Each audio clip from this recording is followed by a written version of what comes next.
Hello everyone, हमारा topic चल रहा था चैप्टर सेल। सेल चैप्टर में हम लोग डिस्कस कर रहे थे। प्रीवियस वीडियो में हम लोगों ने कवर अप कर लिया था cell membrane, cell wall and nucleus. अब जो इसका फोर्थ पार्ट है, यानी सेल का जो फोर्थ पार्ट है वो है साइटोप्लाज्म। आज हम लोग बच्चों डिस्कस करेंगे साइटोप्लाज्म के ऊपर। So without any delay let's start. Okay, यहाँ पर अगर मैं सेल साइटोप्लाज्म की बात करूं तो इसके लिए मैं एक छोटा सा एक बेसिक सा स्ट्रक्चर सेल का बना देती हूँ आपको समझने के लिए। ठीक है, अगर हम सेल के मेन कंपोनेंट को देखें, यानी सेल एक्चुअल में हमारी कैसे बन के तैयार हो रही है, तो सबसे पहले हम लोगों ने क्या देखा था कि सेल में एक बाउंड्री होती है जिसे हम कहते हैं सेल मेम्ब्रेन। यस, क्या बोलते हैं इसको? सेल मेम्ब्रेन बोलते हैं। और सेल के अंदर क्या होता है, एक सेंटर पार्ट जो होता है वो होता है क्या? न्यूक्लियस होता है। ठीक है, क्या होता है? न्यूक्लियस होता है।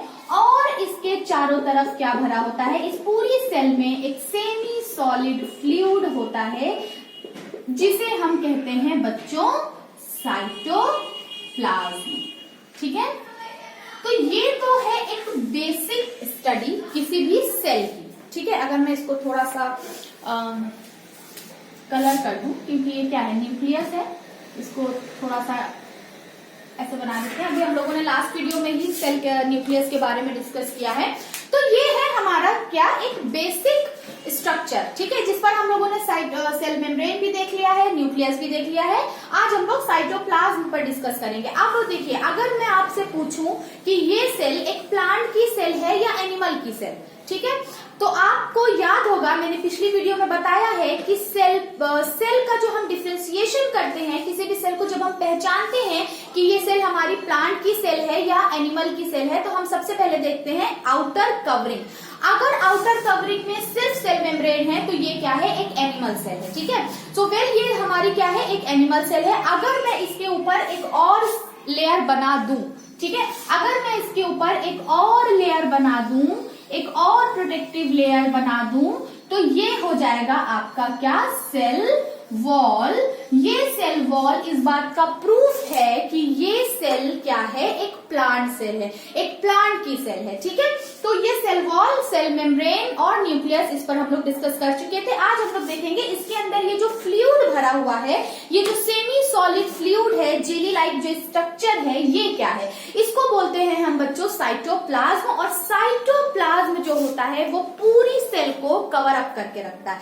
मतलब कि आप ऐसे समझिए कि एक गुब्बारा है और उस गुब्बारे में आपने मैक्सिमम जितना पानी आप भर सकते हैं आपने भर दिया। ठीक है, तो हमारी सेल क्या है, एक तरह से हम कह सकते हैं कि सेल के अंदर बहुत सारा लिक्विड होता है, सेमी फ्लूइड टाइप का होता है, जिसे हम कहते हैं साइटोप्लाज्म। और ये साइटोप्लाज्म क्या होता है, लिविंग होता है। ठीक है, तो सबसे पहली बात अगर हम इसकी देखें तो हम देखेंगे कि साइटोप्लाज्म क्या होता है, लिविंग मटेरियल होता है। किसी भी सेल का साइटोप्लाज्म जो होता है वो लिविंग होता है। और ये साइटोप्लाज्म इस सेल का पूरा पार्ट कवर अप करके बैठा होगा। ठीक है, कैसा होता है, लिक्विड होता है, सेमी फ्लूइड कहेंगे क्योंकि थोड़ा सा ये जैसे कि आप कह सकते हैं थोड़ा गाढ़ा होता है, सेमी फ्लूइड बोलेंगे। ठीक है, जिसको इस लिक्विड को, अंदर जो लिक्विड है इसे हम बोलेंगे साइटोसोल। ठीक है, किसका बना होता है, साइटोसोल का बना होता है, जो कि एक बेस है हर चीज का। देखिए, किसी भी चीज के बनने का एक बेस होता है, तो साइटोप्लाज्म के बनने का बेस क्या है, साइटोसोल। और ये साइटोसोल क्या है, एक लिक्विड पोर्शन है जिसमें 90% तक क्या है, वाटर है।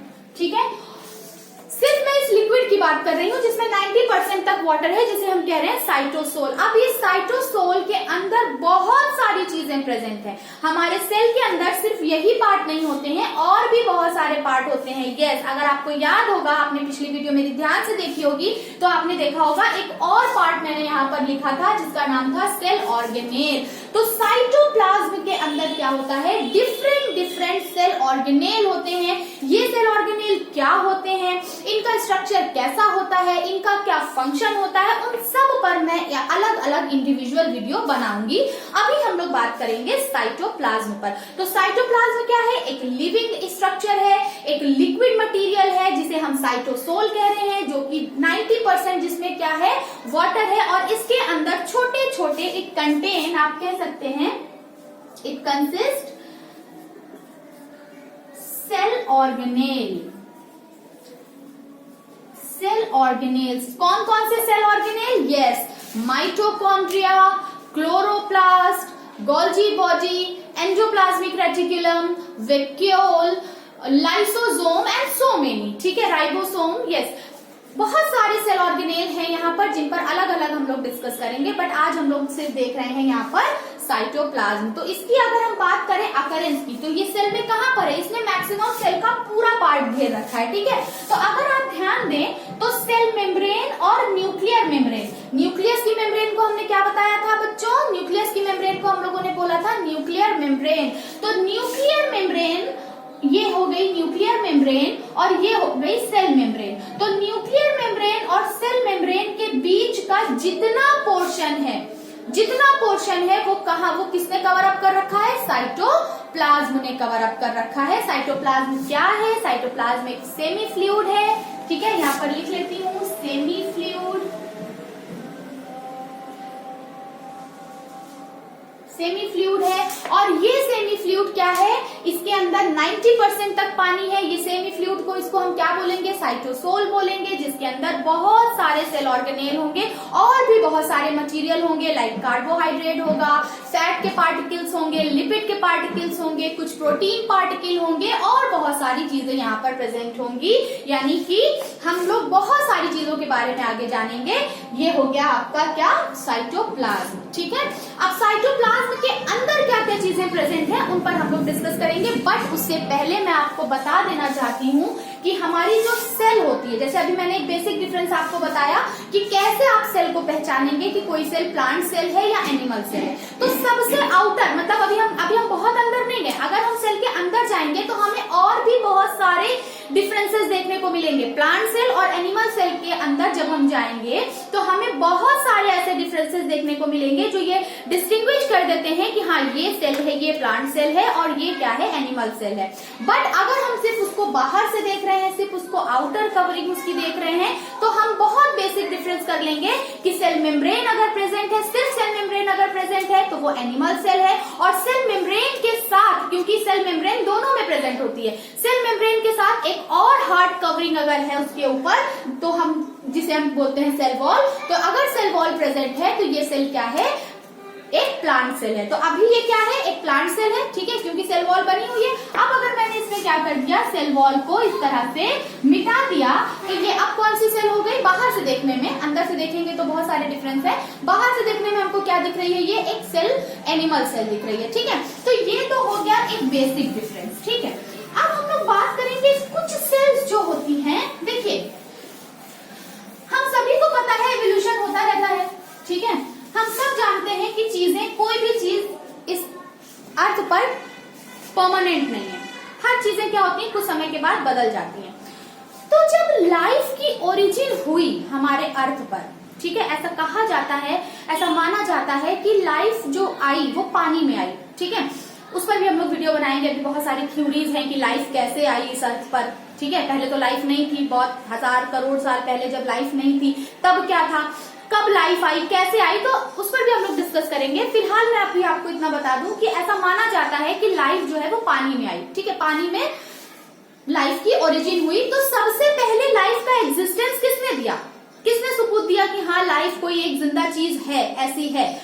वो थी हमारी एक सेल, एक सिंगल सेल, जो कि बहुत पहले, मतलब जब हम लोग भी नहीं थे, पेड़ पौधे भी नहीं थे, कोई नहीं था, तो तब वो सेल आई। ठीक है, तो ऐसी सेल जो बहुत पुरानी हैं, उन्हें हमने कहा प्रोकैरियोटिक सेल। क्या कहा हमने बच्चों? Prokaryotic cell. ठीक है, प्रो मीन्स क्या होता है? ठीक है, प्रो मीन्स होता है प्रिमिटिव। क्या होता है? प्रिमिटिव यानी प्राचीन, पुराना। ठीक है, और कैरियोटिक यानी कैरियन से, कैरियोटिक बना है कैरियन से, इसका मतलब होता है न्यूक्लियस। ठीक है, न्यूक्लियस यानी बहुत पुराने, मतलब ऐसी सेल जिसमें न्यूक्लियस बहुत पुराने जमाने का था, बहुत पहले आई थी, ये प्रिमिटिव सेल्स हैं। इस तरह की सेल को हमने कहा प्रोकैरियोटिक सेल, जिनका एग्जिस्टेंस अभी भी है। ठीक है, फिर धीरे धीरे हम लोग एवोल्यूशन की तरफ बढ़ते गए, धीरे धीरे यूनिसेल्युलर सेल्स जो थी वो और एडवांस हुई, फिर और एडवांस होने के बाद मल्टी सेल्युलर आए, फिर मल्टी सेल्युलर के बाद टिश्यूज बने, टिश्यूज के बाद ऑर्गन बनने लगे, फिर धीरे धीरे एवोल्यूशन होता गया। वो तो एक खैर एक बहुत बड़ा टॉपिक है, उसे अभी हम यहाँ डिस्कस नहीं कर सकते। तो बाद में क्या हुआ कि ये प्रोकैरियोटिक एवोल्यूशन करके, डेवलप करके, एडवांस कर, मतलब अपने एडवांसमेंट की तरफ चलते हुए क्या बन गई, यूकैरियोटिक बन गई। क्या बन गई, यूकैरियोटिक सेल। यू का मतलब होता है बच्चों नया, या फिर आप कह सकते हैं यू का मतलब होता है ट्रू। ठीक है, यू का मतलब क्या होता है, ट्रू। ऐसा मान लेते हैं कि चलिए ट्रू का मतलब यू का मतलब यहाँ पर कभी कभी हम न्यू से भी ले लेते हैं कि ट्रू यानी एक नई सेल, और कैरियोटिक मतलब, चलिए न्यू नहीं मानते, कैरियोटिक का मतलब क्या है, कैरी ऑन मीन्स न्यूक्लियस। ठीक है, जिसका मैंने अभी आपको मतलब बताया। तो ट्रू न्यूक्लियस, ऐसी सेल जिसमें कि ट्रू न्यूक्लियस प्रेजेंट था। तो क्या यहाँ झूठा न्यूक्लियस था, नहीं झूठा नहीं था, हाँ प्रिमिटिव टाइप था, पुराना था। ठीक है, कोई चीज पुरानी थी। अब ऑब्वियस सी बात है, कोई चीज अगर पुरानी होगी तो उसमें बहुत सारे फीचर्स नहीं होंगे। फॉर एग्जाम्पल जैसे कि अभी आज के टाइम में अभी आप लोग अभी देख रहे हैं मेरी वीडियो, यहाँ पर तो बहुत सारे बच्चे ऐसे हैं जिन्होंने पैदा होते ही क्या हुआ, उनके पास मोबाइल था। ठीक है, बट हम लोग जब छोटे थे, हम लोग जब अपने बचपन में थे, तो हम लोगों ने मोबाइल को इतना ज्यादा, हमारे बचपन में मोबाइल नहीं था, वो तो अभी कुछ साल पहले मोबाइल आया है, तो हम लोगों ने उसको जाना, उसके फीचर्स जाने। तो अगर आपको याद होगा, बहुत पहले जब मोबाइल आता था, ठीक है, हाँ नोकिया का मोबाइल आता था, छोटा सा नोकिया 3310 करके होता था, जिसमें सिर्फ क्या होते थे, ऐसे मोबाइल होता था, एक पतली सी स्क्रीन होती थी, यहाँ पर ऐसे स्पीकर होता था, यहाँ पर एक गोल बटन होता था, और इस तरह से यहाँ पर बटन होते थे, जिसमें ये क्या था, एक प्रिमिटिव फॉर्म था। ये मोबाइल का एक प्रिमिटिव फॉर्म था। ठीक है, जब मोबाइल आया, अगर और उससे पहले चले जाएं तो लैंडलाइन फोन हुआ करता था। ठीक है, तो अगर आप लैंडलाइन फोन या इस तरह के पुराने मोबाइल को देखें तो इसमें आज के जमाने के जैसे मोबाइल में फीचर्स नहीं थे। इससे हम क्या कर सकते थे, इससे हम मैसेजेस कर सकते थे, लेकिन मैसेज के लिए भी बहुत लिमिटेड हमारे पास कीज होती थी, एक ही कीज को हम लोग कई बार दबाते थे। स्क्रीन भी बहुत छोटी होती थी, बहुत ज्यादा इसमें गेम्स नहीं था, एक स्नेक वाला गेम आता था, है ना, बहुत महंगा, हमने इसको खरीद लिया तो हम इसमें एफएम सुन सकते थे, अदरवाइज एफएम भी नहीं होता था। और अगर उससे पहले हम लैंडलाइन की बात करें तो लैंडलाइन में भी ऐसी कोई फीचर्स नहीं होता था, सिर्फ हम बात कर सकते थे। लेकिन आज के टाइम में देखें, मोबाइल है तो वही मोबाइल, वही कम्युनिकेशन सिस्टम ही है, टेलीकॉम सिस्टम हमारा वही है, बात ही करना है हमको उससे। लेकिन उसके साथ साथ आज मोबाइल का जो स्मार्टफोन है, जिसको आप स्मार्टफोन, जिसमें आप अभी ये वीडियो देख रहे हैं, उसमें डिफरेंट टाइप्स के ऐप चल रहे हैं, डिफरेंट टाइप के उसमें फीचर्स हैं। आप वीडियो कॉल भी कर सकते हैं, आप सोशल मीडिया से भी कनेक्ट हो सकते हैं, डिफरेंट फीचर्स। अब ये एग्जाम्पल यहाँ अप्लाई करते हैं, क्यों बताया मैंने इतनी बात, उसको यहाँ अप्लाई करिए। आपने देखा प्रोकैरियोटिक यानी देखिए वो लैंडलाइन वाला फोन, लैंडलाइन फोन जिसमें फीचर्स थे, तो मतलब उसका एग्जिस्टेंस तो था, बात तो होती थी, मतलब सेल तो हम इसको कहेंगे, बट इसमें डिफरेंट फीचर्स नहीं थे। कौन से फीचर्स नहीं थे उस पर भी डिस्कस करेंगे। ठीक है, और एक नया स्मार्टफोन ले लीजिए। ठीक है, एक नया स्मार्टफोन ले लीजिए जिसका कि उसका भी मेन बेस क्या है, टेलीकॉम सिस्टम, मतलब टेलीकम्युनिकेशन को ही वो क्या कर रहा है, बिलोंग कर रहा है, यानी बात ही करवा रहा है, बट उसके साथ साथ उसके अंदर क्या है, बहुत डिफरेंट फीचर्स हैं। ठीक है, तो ये क्या है, एक स्मार्टफोन की कैटेगरी हो गई, और ये क्या है, एक पुराना जमाने का जो हमारा लैंडलाइन फोन हुआ करता था उसकी कैटेगरी हो गई। बट दोनों ही क्या है, सेम है, दोनों ही क्या है, बात करने के लिए ही यूज करते हैं। ठीक है, आई होप कि आपको समझ में आया होगा, आप मेरे एग्जाम्पल को रिलेट कर पा रहे होंगे। ठीक है, तो यहाँ पर प्रोकैरियोटिक सेल जो थी वो बहुत पुरानी थी, उनके अंदर बहुत सारे फीचर्स नहीं थे। ठीक है, कुछ फीचर्स थे, उन पर हम लोग बात कर लेंगे। बट ये जो नई सेल आई, ये पूरी तरह से एडवांस हो चुकी थी, मॉडर्न हो चुकी थी, है ना, तो इनके अंदर बहुत सारे स्मार्ट कैरेक्टर आ गए। कौन से, उस पर हम लोग डिस्कस करते हैं। चलिए, तो प्रोकैरियोटिक और यूकैरियोटिक का मतलब क्या है, सबसे जो बेसिक डिफरेंस हम देखेंगे वो ये है कि जो साइज था सेल का। ठीक है, अच्छा पहला डिफरेंस तो यही हो गया कि ये पुरानी है। ठीक है, ये प्रिमिटिव है, ये क्या है, न्यू है। ठीक है, चलिए पहला डिफरेंस हम लिख लेते हैं कि ये क्या है, ये प्रिमिटिव है, सॉरी यहीं पर लिख लेते हैं, ये क्या है, प्रिमिटिव है, और ये क्या है, न्यू है। ये एवोल्यूशन के बाद बनी है, ठीक। ये इसका पहला डिफरेंस है। दूसरा डिफरेंस अगर हम देखें तो जो प्रोकैरियोटिक सेल है वो जो है साइज में थोड़ा छोटी है, ठीक है, साइज में थोड़ा छोटी है। और नई सेल जो थी हमारी, जो एडवांस सेल थी, जो यूकैरियोटिक थी, वो साइज में थोड़ा बड़ी हो गई। तो अगर हम साइज की बात करें तो किस यूनिट में हम लोग मेजर करते हैं सेल को, बताइए? यस, माइक्रोन में, माइक्रोमीटर में या माइक्रोन में, ठीक है। तो अगर हम साइज की बात करें, इसके साइज की बात करें तो 1 से 10 माइक्रोमीटर होती है इसकी साइज, ठीक है। और अगर यूकैरियोटिक की बात करें साइज की तो 5 से 100 माइक्रोमीटर होती है, ठीक है। चलिए, ये तो हो गई साइज की बात। अब बात इनकी आ रही है न्यूक्लियस, कैरियोट, यानी न्यूक्लियस क्या है इसका मेन, हम इसका बेस लेकर चलेंगे डिफरेंस पर। तो न्यूक्लियस क्या था, इसमें क्या था, न्यूक्लियस एब्सेंट था, ठीक है। इसमें क्या था, न्यूक्लियस एब्सेंट था, लिख लेते हैं, न्यूक्लियस एब्सेंट। इसमें क्या थे, न्यूक्लियस प्रेजेंट थे। इसमें क्या है, न्यूक्लियस प्रेजेंट, ठीक। चलिए, अब देखिए न्यूक्लियस इसमें एब्सेंट था, ये हम कैसे माने, ठीक है। तो हम उसको ऐसे मानेंगे कि मैं यहां पर बना देती हूं एक सेल, ठीक है, तो ज्यादा अच्छे से समझ में आएगा। यहां पर क्या था कि जो प्रोकैरियोटिक थी, सेल थी, देखिए सेल मेम्ब्रेन तो थी, सेल मेम्ब्रेन नहीं होगी फिर तो हम सेल ही नहीं मानेंगे उसको, तो सेल है यानी सेल मेम्ब्रेन थी। लेकिन यहां पर भी क्या था, सेल मेम्ब्रेन थी।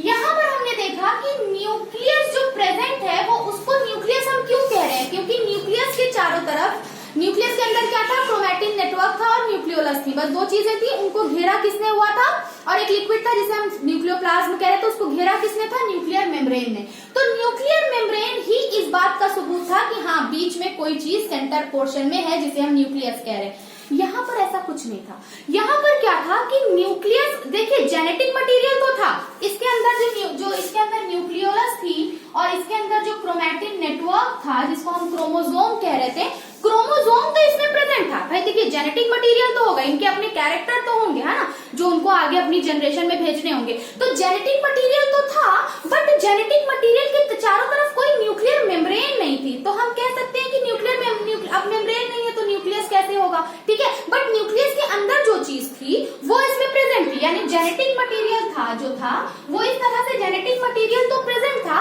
बट जेनेटिक मटेरियल के चारों तरफ, जैसे यहाँ जेनेटिक मटेरियल के चारों तरफ एक न्यूक्लियर मेम्ब्रेन है जिसे हम न्यूक्लियस कह रहे हैं, एक अलग से ऑर्गेनेल मान ले रहे हैं, एक अलग से सेल का पार्ट मान ले रहे हैं, बट यहाँ पर भी जेनेटिक मटेरियल है, ठीक है, यहाँ पर भी जेनेटिक मटेरियल है, बस उस जेनेटिक मटेरियल के चारों तरफ कोई न्यूक्लियर मेम्ब्रेन नहीं है, जिसकी वजह से हम ये नहीं कह पाएंगे, सॉरी, हम ये नहीं कह पाएंगे कि इसके अंदर न्यूक्लियस है, ठीक है। तो हम कहेंगे न्यूक्लियस क्या है, एब्सेंट है। यहाँ पर क्या है, न्यूक्लियस भैया क्लियर हमको दिखाई दे रहा है, तो हमने कहा यहाँ पर न्यूक्लियस है, ठीक। अब बात आती है कि सेल और इसका जो साइटोप्लाज्म इसमें भी प्रेजेंट था, साइटोप्लाज्म इसमें भी प्रेजेंट होगा, ठीक है, ये तो बेसिक है। अब बात आती है सेल ऑर्गेनेल की। तो सेल ऑर्गेनेल की अगर हम बात करें तो सेल ऑर्गेनेल को भी हम कैसे यहाँ पर देख पाते हैं, किसी भी यूकैरियोटिक सेल में या किसी भी प्लांट या एनिमल सेल में हम जो बोल रहे हैं इतनी देर से कि डिफरेंट सेल ऑर्गेनेल हैं, माइटोकॉन्ड्रिया हैं, प्लास्टिड्स हैं, एंडोप्लाज्मिक रेटिकुलम है, गोल्जी बॉडी है, राइबोसोम है, वैक्यूल है, क्योंकि वो हमें दिख रही हैं। जब हम उसकी स्टडी करते हैं तो उनके चारों तरफ अलग अलग मेम्ब्रेन्स हमें दिखाई देती है, ठीक है। यहाँ पर अगर कोई सेल पार्ट है तो उसके वो हमें ऐसे दिखाई देगा अलग अलग मेम्ब्रेन। तो जो सेल ऑर्गेनेल होते हैं वो भी मेम्ब्रेन बाउंडेड होते हैं, ठीक है। कोई भी सेल ऑर्गेनेल, चाहे आप जितने भी तरह के सेल ऑर्गेनेल आप देख लीजिए, सबके चारों तरफ क्या होगी, मेम्ब्रेन होगी। किसी में डबल मेम्ब्रेन होगी, किसी में सिंगल मेम्ब्रेन होगी, बट मेम्ब्रेन होगी, मतलब एक बाउंड्री होगी, तभी तो हम उसे पहचानेंगे ना, तभी तो वो अलग हमको दिखेगा, है ना। सारे लोग अगर एक जैसे दिखेंगे तो आप डिफरेंशिएट कैसे करेंगे। हर इंसान का होता है ना कि हर इंसान का एक गेटअप होता है, एक उसका मतलब आप उसका आउटर फीचर देखते हैं तभी तो बता पाते हैं ना, हाँ ये इंसान इस इंसान से क्या है, अलग है। तो यहाँ पर भी जो डिफरेंट सेल ऑर्गेनेल देख रहे हैं हम, वो उनके चारों तरफ मेम्ब्रेन है। तो यहाँ पर क्या था, काम तो सारे हो रहे थे। देखिए ऐसा नहीं है कि ये सेल एनर्जी नहीं बनाएगी, पुरानी है तो एनर्जी ही नहीं बनाएगी, पुरानी है तो ये रिस्पिरेशन नहीं करेगी, पुरानी है तो ये डाइजेशन नहीं करेगी, नहीं, सारे काम करेगी। बस क्या है, थोड़ा सा पुरानी है, ठीक है, मतलब पुरानी इन द सेंस कि इसमें फीचर्स नहीं है। आप यहाँ पर देखकर ये नहीं बता पाएंगे न्यूक्लियस कहाँ है, बट न्यूक्लियस के अंदर जो जेनेटिक मटेरियल है वो बिखरा हुआ है, तो अपना काम तो हो ही रहा है ना, सेल का काम तो चल रहा है, ठीक है, न्यूक्लियस नहीं है तो यहाँ पर भी सेल ऑर्गेनेल तो मतलब मेम्ब्रेन बाउंडेड सेल ऑर्गेनेल नहीं होंगे, बट उन सेल ऑर्गेनेल का जो फंक्शन है वो सारे फंक्शन यहाँ पर होंगे, ठीक है। तो हम एक तरह से कह सकते हैं कि यहाँ पर क्या होगा कि सेल ऑर्गेनेल्स भी क्या होंगे, एब्सेंट होंगे। क्यों? क्योंकि मेम्ब्रेन नहीं है, ठीक है। तो यहाँ पर क्या है, सेल ऑर्गेनेल्स क्या है, एब्सेंट है। यहाँ पर क्या है, सेल ऑर्गेनेल प्रेजेंट है, बार बार लिखना पड़ रहा है भाई, सेल ऑर्गेनेल प्रेजेंट है, सेल ऑर्गेनेल, ठीक। तो हम लोगों ने क्या देखा, एक बेसिक डिफरेंस देखा कि भाई देखिए वो सेल जो बहुत पुरानी थी उनके अंदर कोई खास मतलब उसके अंदर फीचर्स तो अपने थे, बट कोई अलग अलग कैटेगरीज नहीं थी, सेल ऑर्गेनेल नहीं थे, मेम्ब्रेन बाउंडेड न्यूक्लियस नहीं था, लेकिन काम सारे चल रहे थे उसके, जिंदगी उसने भी अपनी पूरी मतलब बहुत अच्छी तरीके से जी। लेकिन यूकैरियोटिक में क्या था, बहुत एडवांस है इनका टाइम, इनका क्या है पूरा, इनका जो स्ट्रक्चर है वो एकदम वेल डिफाइंड है, वेल डिफाइंड न्यूक्लियस है, वेल डिफाइंड माइटोकॉन्ड्रिया है, वेल डिफाइंड क्लोरोप्लास्ट है, सब कुछ एकदम फिट एंड फाइनल, ठीक है। तो यहाँ पर हम लोगों ने देखा कि दो टाइप की, अगर हम टाइम की बात करें तो दो तरह की सेल है, जो बहुत पहले आई उन्हें हमने प्रोकैरियोटिक सेल कह दिया, जो थोड़ा जो एवोल्यूशन के बाद उनके अंदर थोड़ा एडवांसमेंट हो गया उसे हमने क्या कह दिया, यूकैरियोटिक कह दिया, ठीक है। आई होप कि आपको ये बातें समझ आई होंगी। अब हम लोगों का जो नेक्स्ट वीडियो आने वाली है वो है हमारे सेल ऑर्गेनेल्स पर, ठीक है। हम लोगों ने साइटोप्लाज्म कवर कर लिया, सेल मेम्ब्रेन कवर कर लिया, न्यूक्लियस कवर कर लिया, सेल वॉल कवर कर ली, और प्रोकैरियोटिक और यूकैरियोटिक में डिफरेंस भी देख लिया। अब हम लोग नेक्स्ट देखने वाले हैं कि डिफरेंट जो सेल ऑर्गेनेल हैं उनका क्या काम है और उनका क्या स्ट्रक्चर है। तो मिलते हैं नेक्स्ट वीडियो में।